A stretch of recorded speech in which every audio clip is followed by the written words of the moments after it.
नमस्कार, मैं हूं अंकुर और आप देख रहे हैं सत्यहिंदी.com। आइए एक नजर डाल लेते हैं अब तक की सुर्खियों पर। जेएनयू में छात्र संगठनों के बीच हुई मारपीट के मामले में एबीवीपी के बाद अब जेएनयू छात्र संघ का पक्ष आया है। जेएनयू छात्र संघ ने कहा कि एबीवीपी के कार्यकर्ताओं ने उन पर रॉड से हमला किया, जिसमें छात्र और 2 सुरक्षाकर्मी घायल हो गए। जेएनयू छात्र संघ की ओर से यह भी कहा गया है कि पुलिस को हिंसा होने की आशंका के बारे में सूचित किया गया था, लेकिन कोई कार्रवाई नहीं हुई। जेएनयू छात्र संघ ने कहा कि जब ये हिंसा हुई उस वक्त उन्हें पुलिस के सामने धमकाया गया, लेकिन कोई कार्रवाई नहीं की गई। इस मामले में जेएनयू प्रशासन का भी बयान आया है। विश्वविद्यालय की ओर से कहा गया है कि छात्र ऐसी किसी भी गतिविधि से दूर रहें जिससे कैंपस का माहौल खराब होता हो। जेएनयू की कुलपति ने कहा कि कैंपस में किसी भी तरह की हिंसा को बर्दाश्त नहीं किया जाएगा।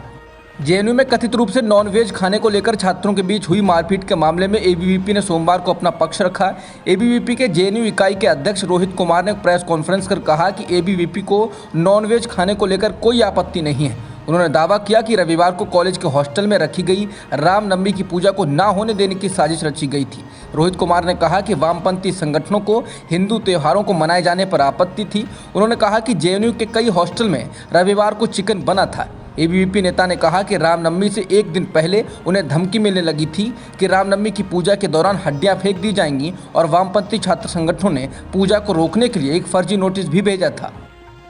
नॉनवेज खाने को लेकर जेएनयू में हुई हिंसा के मामले में कावेरी हॉस्टल की ओर से बयान आया है। कावेरी हॉस्टल की मेस के सचिव ने कहा कि एबीवीपी के मुताबिक 7 दिन पहले ये फैसला हुआ था कि रामनवमी के दिन नॉनवेज खाना नहीं पकाया जाएगा, लेकिन इस तरह का कोई फैसला नहीं लिया गया था। सचिव ने कहा कि एबीवीपी का ये बयान कि छात्रों ने कहा था कि उन्हें नॉनवेज खाना नहीं चाहिए, ये पूरी तरह झूठ है। उन्होंने कहा कि मेस के वार्डन ने नॉनवेज खाना नहीं पकाए जाने को लेकर 9 अप्रैल को एक मैसेज भेजा था, लेकिन जब हमने लिखित में इसका आदेश मांगा तो दूसरी ओर से कोई जवाब नहीं आया।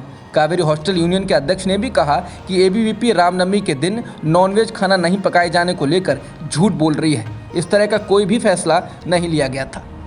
पश्चिम बंगाल में कल बांकुड़ा में रामनवमी के जुलूस पर हमले में कई लोग घायल हो गए। अब इस मामले में राजनीति तेज हो गई है। बीजेपी और तृणमूल कांग्रेस में आपस में आरोप प्रत्यारोप शुरू हो गए। बांकुड़ा में तो भाजपा सांसद और केंद्रीय मंत्री सुभाष सरकार की कार पर हमले का भी आरोप है। इसी तरह हावड़ा में भी जुलूस पर पथराव का आरोप है। भाजपा ने इन हमलों के लिए तृणमूल कांग्रेस को जिम्मेदार बताया, लेकिन तृणमूल कांग्रेस ने इन आरोपों को खारिज किया। रामनवमी के दौरान निकले एक जुलूस के दौरान हिंसा और पथराव के बाद पुलिस ने इस मामले में भाजपा के 17 कार्यकर्ताओं को गिरफ्तार कर लिया। जुलूस के दौरान पुलिस वालों पर भी पथराव के आरोप लगे हैं। एक पुलिस अधिकारी के हवाले से कहा गया कि रामनवमी की रैली मस्जिद वाले इलाके से ले जाने की कोशिश थी, इसलिए रैली का रास्ता दूसरी तरफ मोड़ा गया, जिसके बाद रैली में शामिल लोगों ने बदले हुए रास्ते से जाने से इनकार कर दिया और बाद में भीड़ में लोगों ने पथराव शुरू कर दिया। मध्य प्रदेश के खरगोन जिले में रामनवमी जुलूस के दौरान सांप्रदायिक झड़पों के एक दिन बाद मुख्यमंत्री शिवराज सिंह चौहान और गृहमंत्री नरोत्तम मिश्रा ने इस घटना की निंदा की और कहा कि दंगाइयों की पहचान कर ली गई है और सभी के खिलाफ सख्त कार्रवाई की जाएगी। सोमवार को पत्रकारों को संबोधित करते हुए मुख्यमंत्री ने कहा, खरगोन में एक दुर्भाग्यपूर्ण घटना हुई है, लेकिन दंगाइयों को बख्शा नहीं जाएगा। सख्त कार्रवाई की जाएगी क्योंकि एमपी की धरती पर दंगाइयों के लिए कोई जगह नहीं है। दंगाइयों की पहचान कर ली गई है। पथराव करने वालों को दंडित किया जाएगा, लेकिन इसके साथ ही सार्वजनिक और निजी दोनों संपत्तियों को हुए नुकसान की भरपाई भी की जाएगी। इस बीच गृह मंत्री नरोत्तम मिश्रा ने कहा कि 77 लोगों को पहले ही गिरफ्तार किया जा चुका है। खरगोन में स्थिति नियंत्रण में है। तमिलनाडु ने कॉमन यूनिवर्सिटी एंट्रेंस टेस्ट यानी CUET के खिलाफ आज मोर्चा खोल दिया। तमिलनाडु विधानसभा ने सोमवार को एक प्रस्ताव पारित कर मोदी सरकार से CUET प्रस्ताव को वापस लेने का आग्रह किया। केंद्र सरकार के निर्देश पर ही हाल ही में UGC ने देश की 47 यूनिवर्सिटीज़ में CUET लागू कर दिया है। अब इन यूनिवर्सिटीज़ में सिर्फ CUET पास करने वाले स्टूडेंट्स को ही एडमिशन मिलेगा। इससे पहले मेरिट के आधार पर एडमिशन मिलता था।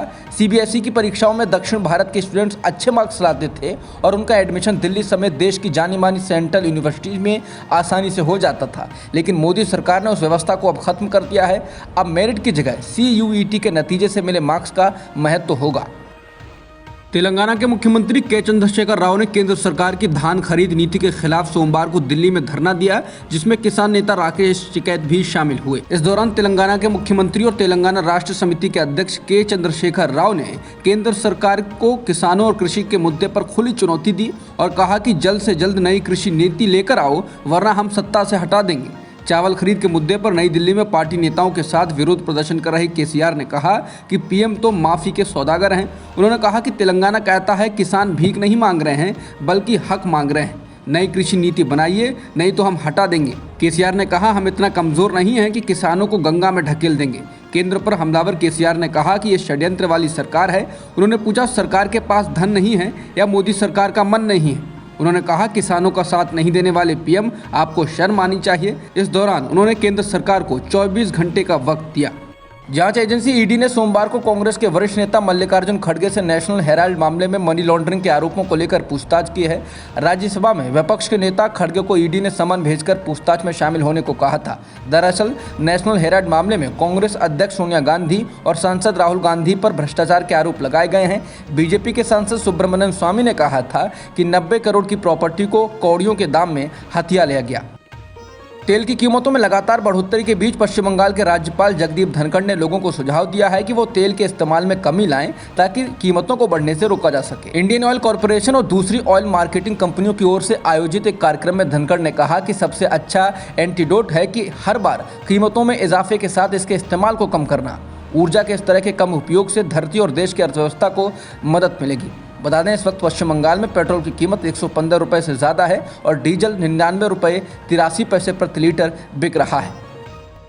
आज भारत के प्रधानमंत्री नरेंद्र मोदी और अमेरिका के राष्ट्रपति जो बाइडेन एक वर्चुअली बैठक करेंगे। इस बैठक में दोनों नेता द्विपक्षीय सहयोग की समीक्षा करेंगे। ये मीटिंग भारत अमेरिका की चौथी 2+2 मंत्री स्तरीय वार्ता से पहले होगी। इस 2+2 वार्ता में भारत की ओर से नेतृत्व केंद्रीय रक्षा मंत्री राजनाथ सिंह और विदेश मंत्री डॉक्टर एस जयशंकर करेंगे, तो अमेरिका की ओर से उनके समकक्ष रक्षा सचिव लॉयड ऑस्टिन और एंटनी ब्लिंकन होंगे। पाकिस्तान नेशनल असेंबली में नए प्रधानमंत्री का चुनाव करने के लिए सत्र शुरू हो गया है। नेशनल असेंबली सत्र की शुरुआत डिप्टी स्पीकर कासिम सूरी के भाषण के साथ हुई। उन्होंने बताया कि इमरान खान सरकार के खिलाफ उन्होंने अविश्वास प्रस्ताव के नोटिस को क्यों रद्द किया था। सत्र शुरू होने से पहले पाकिस्तान तहरीक इंसाफ यानी पीटीआई ने चुनाव का बहिष्कार करने और निचले सदन से सामूहिक रूप से इस्तीफा देने का फैसला किया। हॉल में पीएमएलएन के अध्यक्ष शहबाज शरीफ, पीपीपी के शह अध्यक्ष आसिफ अली जरदारी और अन्य विपक्षी नेता मौजूद हैं। बैठक के बाद एक वीडियो संदेश में पूर्व सूचना मंत्री ने कहा कि पीटीआई के अध्यक्ष इमरान खान ने फैसला किया है कि प्रधानमंत्री के चुनाव में शिरकत कर पीटीआई पाकिस्तान में इस विदेशी वित्त पोषित यानी फॉरेन फंडिंग शासन परिवर्तन को वैध नहीं बना सकती। अब तक की खबरों में इतना ही। बाकी खबरों के लिए बने रहिए सत्यहिंदी.com के साथ।